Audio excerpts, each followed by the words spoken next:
Hey, this is Pal. Today we're going to be going over the vertebrae, the cervical, thoracic, lumbar, and the sacrum of the human body. Sorry, it's not a hamster video, but let's jump right into it. So we have your lumbar.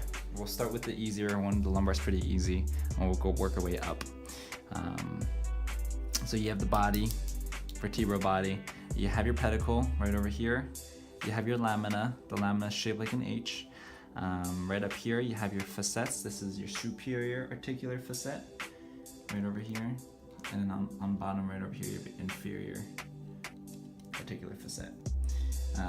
Right over here these are transverse processes.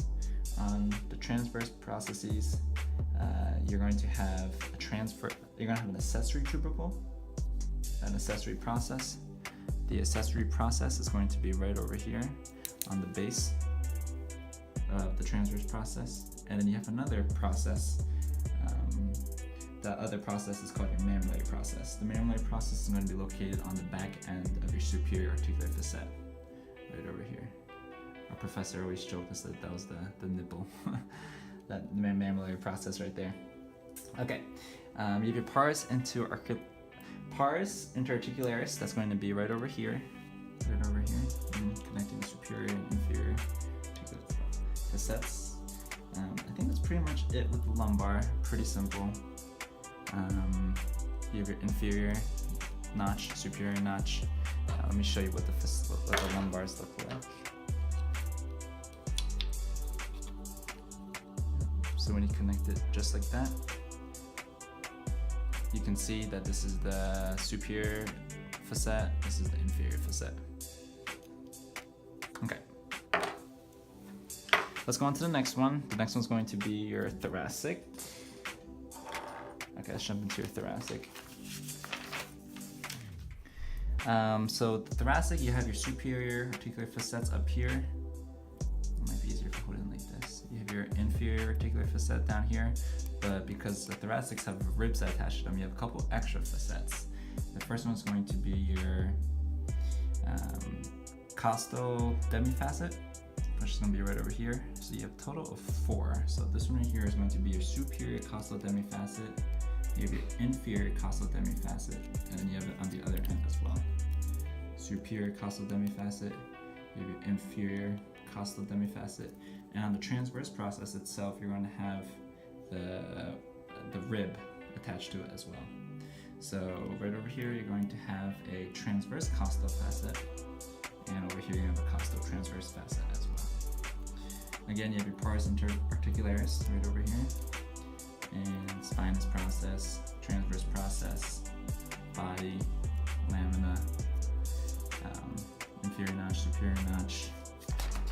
And I think that's pretty much it with the thoracic. You have a couple atypical ones. You have your T1, T10, T11, T12. Those are all atypical. Oh, the lumbar L5 is atypical for lumbar. So, all right, let's go on to the cervical. It's a little bit more complicated, but it's not too bad. So the first thing I notice with the cervical is you have 2 extra holes. These holes are called transverse foramens. Right over here. That's where your vertebral artery goes through. So you have your body. Right over here, this whole thing is called your transverse process. Within the transverse process, you have a couple parts of it. Okay. You have this right here is called your costal element right up here. On the side, you're going to have your Costotransverse bar. It's more lateral, and you have your true transverse right over here. So on the other end, you have your Costa element right up here. Let's see if I can hold this. Costa element right up here, Costotransverse bar, and then you have your true transverse process right over here. Vertebral foramen right over here, the body. At the top portion, you're going to see it's a little bit. This part that forms upward is what we call your uncinate. Superior epiphyseal rim. You have your uncinate on the superior aspect. On the inferior aspect, you have your lips. Okay.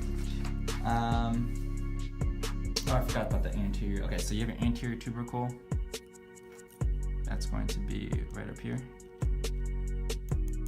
anterior tubercle, posterior tubercle, anterior tubercle, posterior tubercle. So that's it with the cervical. Again, you have your pars. You can tell with the cervical it's bifid, meaning the spinous process splits out into two, which unlike like the C7, let me see if I have the C7. Yeah, C7 starts, there's just one. Okay, you have a couple of irregular ones. C7 is irregular because it's not bifib. The spinous process is not bifib. This right here is your axis, and on top of it you have your atlas, just like that. So you see it sits just like that. Okay. So let's start with the axis, excuse me. So the axis, you have your odontoid process. This portion right here steals the vertebral body from C1. This is also known as the dens. At the very top, you have your apical ligament, that's just the top, and you have your alar ligaments that attach to the side. You have your, again, bifib spinous process. And everything else is similar to the other cervical vertebrae in terms of the landmarks. Yeah. Superior epiphyseal. Okay, let's jump into this is the atlas. So you can tell the anterior portion is right over here because the lateral masses, which are these two, are going to be more anterior. So again, this is how the C2 fits into the C1. So within the atlas, you have your anterior arch, which is going to be right up here, and at the very tip of the anterior arch, you have your anterior tubercle. Contrary, you have your posterior arch, and then at the very tip, you have your posterior tubercle. And then we have your lateral masses. You have your transverse processes right in here, and everything else is pretty similar. Again, with that one. So I think that's it. Oh, let's do the sacrum real quick. This is your sacrum. The posterior aspect is cut up a little bit. Let's jump into this. You have your sacral promontory, which is going to be right over here.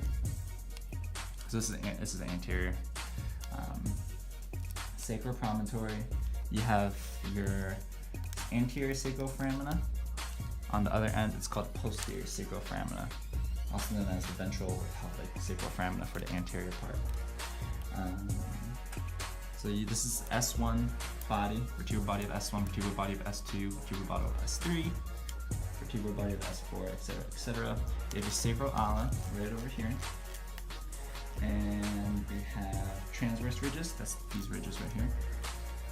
And you have the apex of the sacrum, which is right down here, and the apex is what's going to connect to this little adorable bone, your coccyx.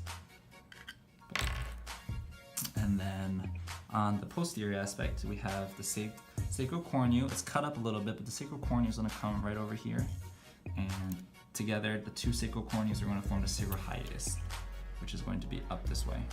It's like a little tunnel, a little tunnel that the sacral hiatus forms. You have your Sacral Tuberosity. Again, it's cut, but it'll be on the posterior aspect right around here. And up here, you have your superior articular facets. And that is it. Check out the other videos. I made some other videos on the other bones of the human body. Otherwise, make sure to like, comment, and subscribe. Thanks.